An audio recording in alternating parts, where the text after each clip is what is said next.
Yeah.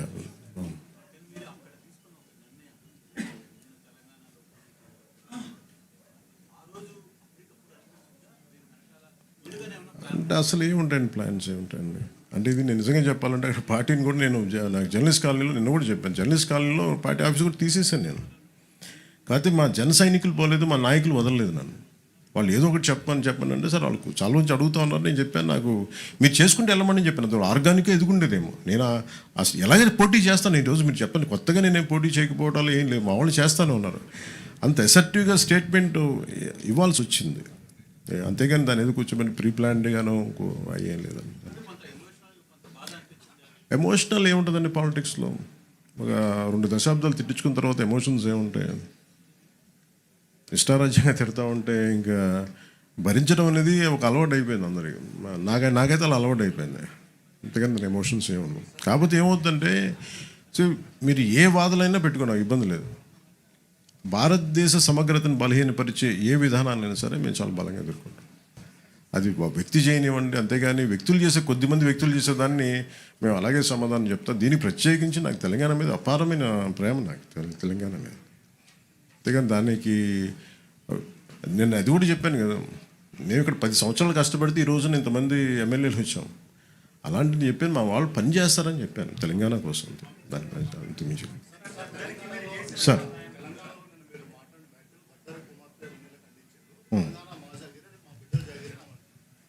ఏదండి, అది ఎవరికి మాట్లాడాను? అది తెలంగాణ ప్రజలను ఉద్దేశించి కాదు కదా. తెలంగాణ 100% భూమిపుత్రులు జాగిరే కదా, దాన్ని ఎవడు కాదన్నారు. నేను అది కాదన్నా, నన్ను అడుగు పెట్టనివ్వనన్నారు. తెలంగాణ భారతదేశంలో అంతర్భాగం కదా. నువ్వు రాకూడదు, ఇక్కడ హాస్పిటల్ ఆపరేషన్ చేయించుకుంటూ ఒక్కళ్ళు మాట్లాడచ్చు, 10 మంది మాట్లాడచ్చు. కానీ గద్దర్ గారు ఎప్పుడు ఇలా మాట్లాడలేదు. మా అజయ్ కుమార్ గద్దర్ గారి శిష్యులే కదా. ఆయన ఉస్మానియాలో చదువుకున్న వ్యక్తే కదా, రాడికల్ మూమెంట్స్లో తిరిగిన వ్యక్తే కదా ఆయన. ఇది మేబీ వాళ్ళు ఏదైనా చూడకుండా ఏదైనా పొరపాటు అని ఉన్నారు, నాకు వాళ్ళు బాగా తెలుసు కదా, వాళ్ళ కుటుంబం కూడా. అది సరిగ్గా అర్థం చేసుకుని లేకుండా మాట్లాడుతుండొచ్చు, అంతకుమించి ఇంకేమన్నా. వాళ్ళంటే నాకు అందరికీ చాలా ఇష్టం. నాకు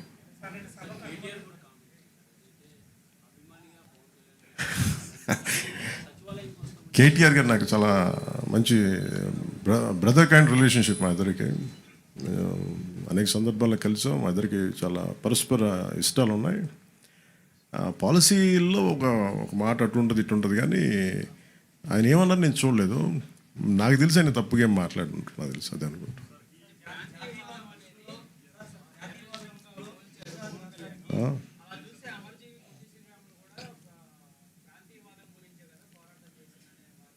అంటే మనం ప్రత్యేక రాష్ట్రం కోరుకోవటం వేరు, ప్రత్యేక రాష్ట్రం కోరుకోవటం వేరు. ఇప్పుడు అమర్జీ పొట్టి శ్రీరాములు గారు ప్రత్యేక రాష్ట్రం కోరుకున్నారు, తెలుగు ప్రజలు కావచ్చు, ఆంధ్ర ప్రాంత ప్రజలు కావచ్చు. దాన్ని ఆయన త్యాగం చేశారు అంతే. ఆయన కూర్చోబెట్టి గొడవ పెట్టలేదు. తెలుగు వాళ్ళందరికీ రాష్ట్రం కావాలని కోరుకోవటం వేరు, కానీ ఎక్కడ మిగతా వాళ్ళు రాకూడదు, అసలు అలాంటి దూషణ ఎక్కడ చేయలేదు. ఇది నేను అంటుంది ఏంటంటే, ఇట్స్ నాట్ అబౌట్ ఒక తెలంగాణ గురించో ఒక ఆంధ్ర గురించో కాదు. మీరు వెళ్ళే కొద్దీ విభజించుకుంటా వెళ్ళిపోతే, ఈ విభజన ఒక భూమికి మీరు సరిహద్దు వేయగలరు, కానీ మనసుల్లో వేసే ఈ విభజన, ఈ వేర్పాటు చాలా కనిపించు, చాలా లోతుకి వెళ్ళిపోతాయి. భవిష్యత్తులో మనం అద్భుతమైన అభివృద్ధి ఇవ్వలేకపోవచ్చు, కానీ కనీసం మన కనీస ధర్మం ద్వేషం ఇవ్వైతే ఇవ్వకూడదు కదా సమాజానికి.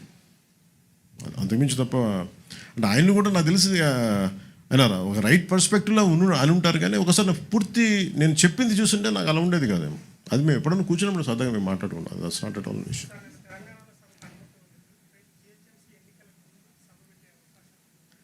ఎంతకాలం ఆపుతారు సార్ ఎక్కడైనా సరే? ఇప్పుడు ఇలా అయితే మీరు నాకు తెలిసి తెలంగాణ అంతా కూర్చోబెట్టి, తెలంగాణ నిజంగా చెప్పాలంటే తెలంగాణ పోరాట స్ఫూర్తి చాలా ఎక్కువ. ఇప్పుడు నేను కూర్చోబెట్టి ఇక్కడున్న మా నాయకులు ఎవరు పోటీ చేయట్లేదు కదా, ఇక్కడున్న ఆంధ్ర నాయకులు ఎవరు ఎక్కడ వెళ్ళట్లేదు. అక్కడ కూర్చున్నది పూర్తి తెలంగాణ బోర్న్ అండ్ బ్రాట్, అది పూర్తి నేలబిడ్డలు, అక్కడ భూమిపుత్రులు. వాళ్ళు పోటీ చేస్తారంటే ఆపేది ఎవరండి? వాళ్ళు సభ పెట్టుకుంటారంటే ఆపేది ఎవరు? ఎంతకాలం ఆపగలరు? ఇజ్ ఇట్ యాంటీ కాన్స్టిట్యూషనల్ కదా. ఈవెన్ తెలంగాణ పోలీసు కూడా అదే చెప్తారు కదా, ఒకరోజు ఆపగలరు, 2 రోజులు ఆపగలరు, కానీ అన్న తెలుసు అది ఎక్కడ ఆప్ చేయలేదు, జరగదు కూడా అది. అది ఉన్న ఏదో ఒక మేబీ ఆ సందర్భం నాకు తెలిసి ఇది ఒక్కళ్ళు కూర్చొని చేసింది కాదు, ఏదో అది చిలికి గాలి వల్ల అయింది అనుకుంటున్నాను. అంతకుమించి నేను నిజంగా చెప్పాలంటే నేను అడిగారు మన ఛానల్లో కూడా మన కొంతమంది జర్నలిస్ట్ సోదరులు కూడా అడిగారు, ఏదైనా కాన్స్పిరసీ ఉంటుంది అంటే ఏముంటుంది కాన్స్పిరసీ, ఏదో ఒకళ్ళు కూర్చోబెట్టి మాట్లాడి కాకపోతే దేనికి తక్కువ అంటుకుంటుందంటే మన దేశంలో బతకడం మన హక్కు కదా. మన హక్కుని ఇప్పుడు నేను కూర్చోబెట్టి ఈరోజు ఆర్టికల్ 370 రద్దంటే నువ్వు కూర్చోబెట్టి కాశ్మీరీ పండితులు మీరు ఇక్కడి నుంచి వెళ్ళిపోండి అంటే అవన్నీ ఎటు తిరిగినాయి, ఎటు వచ్చినాయి. అలాంటి కొద్దిమంది మాట్లాడటం దేశానికి శ్రేయస్కరం కాదు. నాకేదో జరుగుద్దని కాదు, నాకేం జరుగుద్ది, నాకు దాని గురించి అసలు ఇబ్బంది లేదు. ద్వేషం విద్వేషాలకి ద్వేషాలకే ఒక ముగింపు పలకాలనే కదండి. విద్యార్థులు ఏం ద్వేషం ఉంటుంది, యువతలో ఏం ద్వేషం ఉంటుంది. ఇప్పుడు ఇందాక కలిసినప్పుడు వాళ్ళు కూర్చోబెట్టి ఇద్దరు భార్యాభర్తలు ఇద్దరు, ఒకళ్ళు నల్గొండ నుంచి, ఇంకొకళ్ళు ఇక్కడే మన గుంటూరు నుంచి, సంబంధ బాంధవ్యాలు ఉంటాయి, వ్యాపారాలు. నేను అది కూడా చెప్పాను. ఆంధ్రాకి వచ్చి ఎంతమంది 2014 నుంచి 24 దాకా, ఇప్పుడు నాకు తెలియదు కానీ నా కాంట్రాక్ట్స్ నేను చూడను కానీ 14 నుంచి 24 దాకా ఎంతమంది తెలంగాణ కాంట్రాక్టర్స్ ఇక్కడ కాంట్రాక్టులు తీసుకున్నారు. అలాగే తెలంగాణలో ఎంతమంది ఆంధ్ర కాంట్రాక్టర్స్ అక్కడ కాంట్రాక్టులు చేశారు. నేనేమంటున్నానంటే ఇవన్నీ మీరు జరుగుతున్నప్పుడు ప్రజల మధ్య ద్వేషం దేనికని అవి తీసుకురాకుండా అంత ఒక కైండ్ ఆఫ్ రిక్వెస్ట్ అది సార్. నాకు నిజంగా తెలియదు సార్, ప్రాబ్లం నేను నిజంగా చెప్తాను కదా, నాకు మా వాళ్ళు పోరు పెట్టి తెలియను సార్. నేను మా వాళ్ళు 12 సంవత్సరాల నుంచి అడుగుతున్నారు. నాకు తెలుసు వెళ్తే ఏదో ఒకటి అంటారు, మళ్ళీ నాకు ఎందుకులే అని చెప్పి నాకు 12 సంవత్సరాలు వెయిట్ చేసిన తర్వాత పుష్కర కాలం తర్వాత అంత ద్వేషం ఉండదని అనుకున్నాను. మా వాళ్ళని అడిగితే ప్రేమగా వెళ్ళాను. దానికి నాకు నిజంగా సభకి అనుమతి ఇచ్చింటే చాలా ఈజీగా చిన్నగా అయిపోయేదేమో, నాకు అదే అనిపిస్తుంది.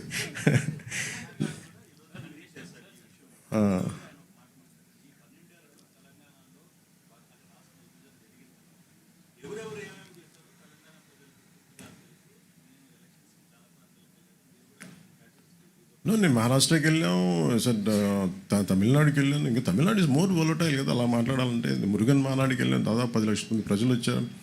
I was the chief guest there. అక్కడ కూడా ఒక పర్మిషన్ ఇవ్వలేదని కోర్టుకి వెళ్ళి తెచ్చుకున్నా. అసలు రూలింగ్ గవర్నమెంట్ ఎప్పుడు కొంచెం పెడద్దు. నాకు ఇక్కడ కాంగ్రెస్ గవర్నమెంట్ పని కట్టుకొని చేసిందా అని నేను అనుకోవట్లేదు. రేవంత్ రెడ్డి గారికి కూడా నాకు అవసరం నాకు తెలుస్తుంది, ఆయన బిహేవ్ జరిగిందని కూడా నేను అనుకోవట్లేదు. అది కూడా మీకు చెప్తున్నాను కదా. కాదు ఇక్కడ ఏముందంటే Congress as a party, Indian National Congress, ఇప్పుడు ఉదాహరణకి మీరు ఇప్పటంలో ఆ రోజు మనోహర్ సార్ కూడా ఉన్నారు అనుకుంటాను, కాంగ్రెస్ మన గాంధీ గారి విగ్రహాలని, నెహ్రూ గారి విగ్రహాలని, ఇందిరాగాంధీ గారి విగ్రహాలని బస్సులను కూల్చేశారు. కాంగ్రెస్ నుంచి వచ్చిన నాయకులే, అది వైసీపీ రూల్లో. వాళ్ళ సొంత కాంగ్రెస్ నుంచి వచ్చిన వైసీపీ నాయకులు తనయులు స్టార్ట్ చేసిన పార్టీ కూల్చేసింది కాంగ్రెస్ దిమ్మలు, వాళ్ళు మాతృ సంస్థ నుంచి వచ్చి. అలాంటి దానికోసం మేము కదా కూర్చోబెట్టి మాట్లాడి హైలైట్ చేసింది ఆ రోజున. సో మాకు కాంగ్రెస్ ప్రాబ్లం ఏమొచ్చిందంటే they have become too convenient. Especially Indian National Congress ఢిల్లీలో కూర్చున్న either it could be mister Rahul Gandhi or mister Kharge garu కావచ్చు, ఆర్ మిస్ ప్రియాంక గాంధీ గారు కావచ్చు. I think they should, when they were running a national party, I hope they'll look at how their leaders are performing in each and every state. When you want to have a national integrity, when you can go to Wayanad and you can compete, you can contest. But here, in a neighboring state, where I have a home, that was my home.